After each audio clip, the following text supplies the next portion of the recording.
Welcome back to Riding Bikes in San Diego. A lot of people watch this channel to critique how I treat stop signs and red lights. So let's talk about it because I don't think it's black or white. I think that these are contextual. This stop sign, looking around, nobody's coming. I treat it as a yield. There was nobody I had to yield to. I kept going, which is a policy that's actually safer. And I'll link in the description to a sheet of traffic safety facts from the federal government that demonstrate, just how much safer this is. This stop sign here, hey look, somebody else is there. I'm stopping because this driver has the right of way. And then I go. So this should hopefully show people that, every situation is different. Every light we come up, every traffic light, every traffic signal we come up on is a different situation. This one here is green. I'm going to go through it as I do. I didn't go up on the curb because I had no intention of stopping. It turned yellow while I was in there. But I really want to address these straw man arguments people make. People watch this channel and they say everything I'm saying about bicycle safety and the conditions is bunk, and they're misrepresenting my argument. Check this out. I'm stopping because that UPS driver has the right of way. He waved me on. So this also happens quite a bit when you're riding a bicycle. People are like, well, you need to follow the rules. Often when we follow the rules, drivers break the rules and they say, no, you can go first. And while I appreciate that kindness, it's actually frustrating for me as somebody who's trying to follow the rules of the road.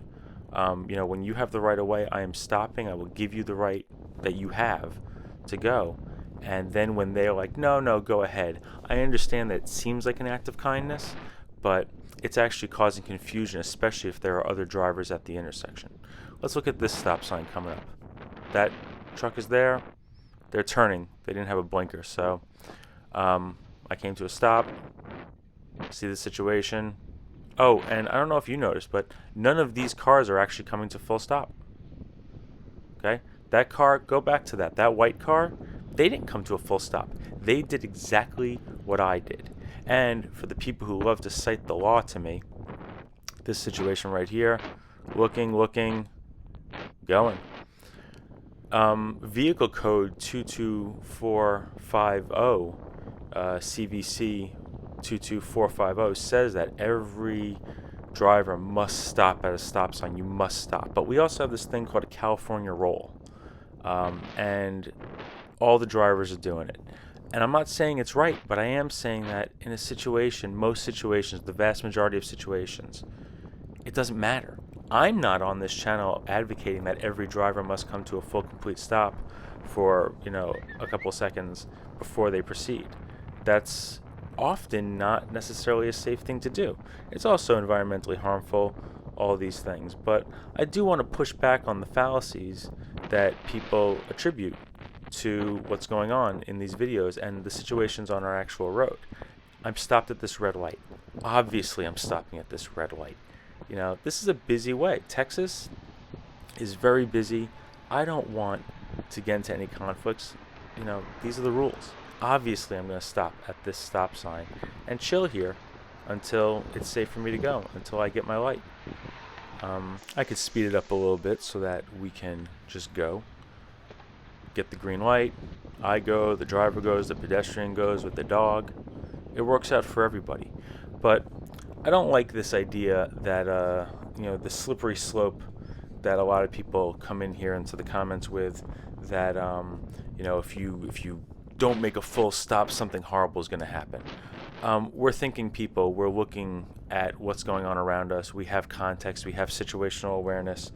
And, we need to respect that, I think. If you come in here and you have a bunch of anecdotal evidence that, well, one time this happened to you, I'm sorry. Like somebody shared in the comments the other day that they've been hit by a bicycle before, by somebody riding a bicycle. I should say bicyclist. The bicycle didn't hit them. The person riding it hit them. The same way a car doesn't hit someone. The driver hits someone. Obviously, nobody should hit anybody with a vehicle. Nobody should be running into anyone. And I hope that that bicyclist, accounted for what they did. But the point is that we have situations, and to say that, okay, I'm stopping, looking, this driver, they're going, okay. This one's hard because I don't like the stop sign that goes in this direction because I want to build up momentum to climb up this hill. Okay, and this brings me to another point that we should talk about, another fallacy that people are coming into this channel with. There's this idea that, like, well, here's the vehicle code and you must stop at stop signs. This is what we call an appeal to authority. Okay, an appeal to authority, for those who haven't taken critical thinking in an English class in a while, that's using the opinion or position of an authority figure or institution of authority in place of an actual argument. Okay, yes, I know that stop signs are there, and I know what stop signs are for. I also happen to know the history of stop signs. Stop signs were invented because, and popularized and installed at the frequency that they exist, because people in cars were killing pedestrians and other people on the road at huge rates. Oh yeah, by the way, we're stopped at another red light because obviously, I mean, it's a red light. Why would I blow this? Even though there's nobody coming from the other directions. But there's a big building in the way, you know, who knows when someone's going to come. Obviously, I'm going to stop at the red light. Our bike lane ends here. So now we're in the main travel lane going along, and just a few more spots to check out. And I'll end this when Meade ends.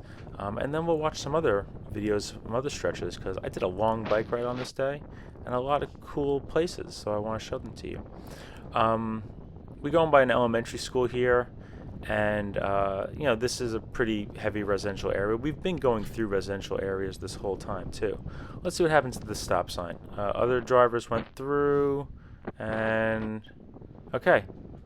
That white car never actually comes to a full stop. I just, you know, if folks are going to attack every cyclist who isn't stopping at a stop sign, you know, maybe some drivers need to look in the mirror, because, you know, we're all doing this. And I don't think this is a moral thing, an ethical thing. That pickup truck driver does not come to a full stop, even though I had the right of way. I was there at that sign before they were. So, but I understand what's going on.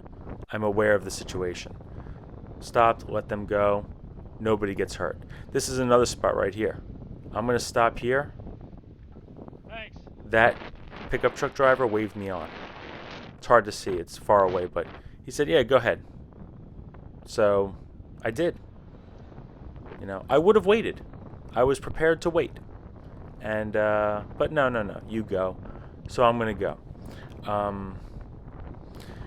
I think it's important to address this. And, you know, hey, trolls are going to troll, and some people are going to come in with their straw man arguments and their appeals to authority and anecdotal evidence and make these slippery slope arguments. But I just think it's more complicated than that. Really, what I think we should do is pass these stop as yield laws that have been proposed, but the governor of the state of California keeps vetoing those, and as advocates we should really push for that, and I know I will, and I hope you will too. From here, we're on Maryland. We're going to head into Hillcrest, and we're going to drive west and ride a bike. Thanks.